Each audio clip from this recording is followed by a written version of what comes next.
इसमें कोई दूसरी राय नहीं। वही मुल्क तरक्की करते हैं जहाँ इंसाफ की फराहमी यकीनी हो। इंसाफ का निज़ाम ही जमहूरियत, कानून की हुक्मरानी, इंसानी हुकूक की पासदारी और सियासी इस्तेहकाम को यकीनी बनाता है। हुकूमत ने शायद इसी पहलू को सामने रखते हुए जस्टिस काजी फाइज ईसा का बहैसियत अगले चीफ जस्टिस का नोटिफिकेशन वक्त से पहले जारी कर दिया है, ताकि गैर यकीनी सूरत हाल खत्म हो जाए। उनके चीफ जस्टिस बनने से यकीनन हालात बेहतर होंगे, मगर मुकम्मल गैर जानिबदारी और शफाफियत के लिए जजिस की तैनाती के मौसर निज़ाम समेत अदालती इस्लाहात की ज़रूरत होगी।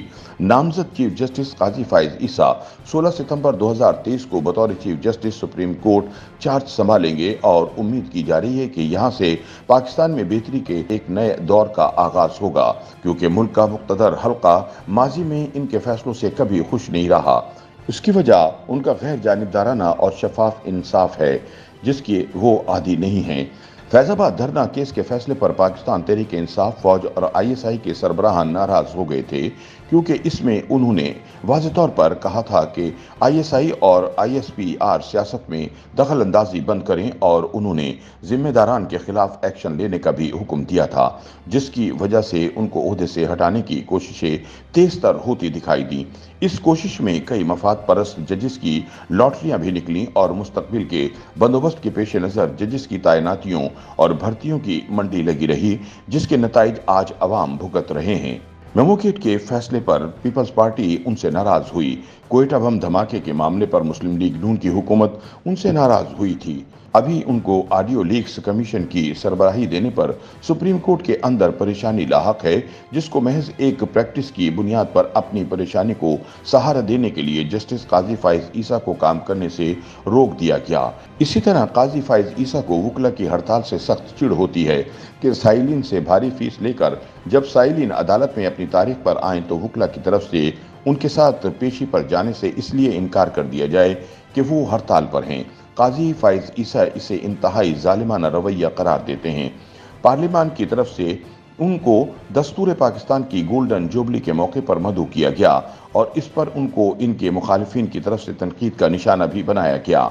वहाँ उन्होंने हुकूमत को वाज़ेह पैगाम दिया था कि अगर आप कल मेरे फैसलों से कोई बेजा नरमी या उसूली मज़ाहमत से बचने की उम्मीद वाबस्ता रखे हुए हैं तो वो ख़त्म कर दें। फिर इनसे मशवरा किए बगैर इन्हें फौजी अदालतों के खिलाफ दरखास्तों को सुनने वाले बेंच में शामिल कर लिया गया, जो इनकी दिलेरी और बहादुरी की एक और मिसाल बन गई। उनको शामिल करने की वजह एक सुलगती हुई ख्वाहिश थी, क्योंकि वो फौजी अदालतों बारे एक वाज़ेह मौक़िफ़ रखते हैं, लेकिन इनकी आइन और कानून की पासदारी की मिसाल ने सबको बेनकाब कर दिया और उन्होंने सारी बातें भरी अदालत के सामने रख दी जो चेमागोइयों में कही जा रही थीं। उन्होंने सुप्रीम कोर्ट के आजकल बनाए जाने वाले तमाम बेंचेस पर अपनी अदालती राय को वाज़ेह कर दिया कि इनके नज़दीक बेंचेस कानूनी तौर पर जायज़ नहीं हैं, और फिर उनके इस नोट को सुप्रीम कोर्ट की वेबसाइट से भी हटा दिया गया, जिससे तमाम नियतों की वजाहत कौम को मिल गई कि किस तरह से सुप्रीम कोर्ट के अंदर लोग उनकी कानूनी राय से खाइफ और परेशान हैं। जिस बंदे ने खुद कोई प्लॉट नहीं लिया, वो प्लॉटों की बंदरबाट और रियासती वसाइल से खेलने वालों के लिए कैसे काबिल बर्दाश्त हो सकता है। उनके खिलाफ माजूली का रेफरेंस भी इनसे जालिमों को मुमकिन लाहक खतरात के पेश नज़र ही सामने आया था, जो इनके इंसाफ के मामले पर शफाफियत से खाइफ थे। इसमें जस्टिस फाइज ईसा और इनके खानदान को रुसवाई और परेशानी का सामना भी करना पड़ा, मगर अल्लाह की तरफ से उनकी बेगुनाही का फैसला भी हुआ। उन्होंने एक वक्त पर इस्तीफा भी देने का इरादा कर लिया था, मगर फिर इसको सिर्फ और सिर्फ इस मुल्क और आवाम की खिदमत की खातिर तर्क कर दिया। अब अगर उनको खिदमत का मौका मिल रहा है तो यकीनन वो अवाम की मुश्किलात को कम करने में कोई कसर नहीं छोड़ेंगे। जस्टिस काजी फाइज ईसा के खिलाफ रेफरेंस में मुलव्विस लोग किसी से भी पोशीदा नहीं रहे, सब एक दूसरे को बेनकाब करते रहे और अपनी सफाई में तसल्लियां देने की कोशिश करते रहे। उस वक्त के DGFIA बशीर मेमन के बयानात भी तारीख का हिस्सा हैं, जिनमें वो कसूरवारों को बेनकाब करते रहे।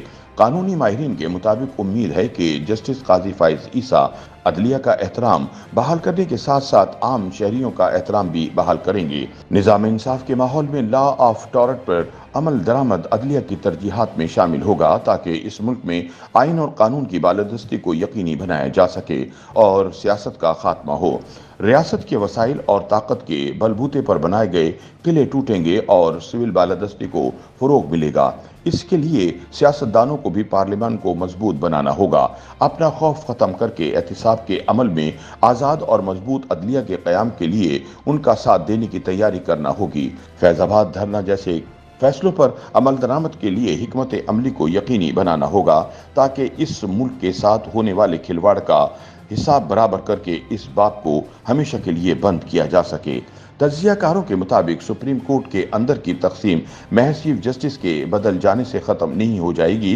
इस तकसीम की बुनियाद वो बंदोबस्त है जिसको दिहाइयों पर मुश्तमिल इक़्तिदार के ख्वाब के पेश नज़र अमल में लाया गया। अदलिया के साथ इस इक़्तिदार को हम आहंग बनाए रखने के लिए हम ख्याल जजिस को भर्ती किया गया और आला अदलिया में तैनात किया गया।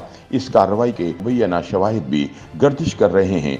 अब इन मुबैना शवाहिद की बुनियाद पर अदालतों की गैर जानिबदारी और शफाफियत को पहुँचने वाले नुकसान की तलाफी भी ज़रूरी है, ताकि अदालतों पर अवाम का एतमाद बहाल करके इदारे की साख को बचाया जा सके।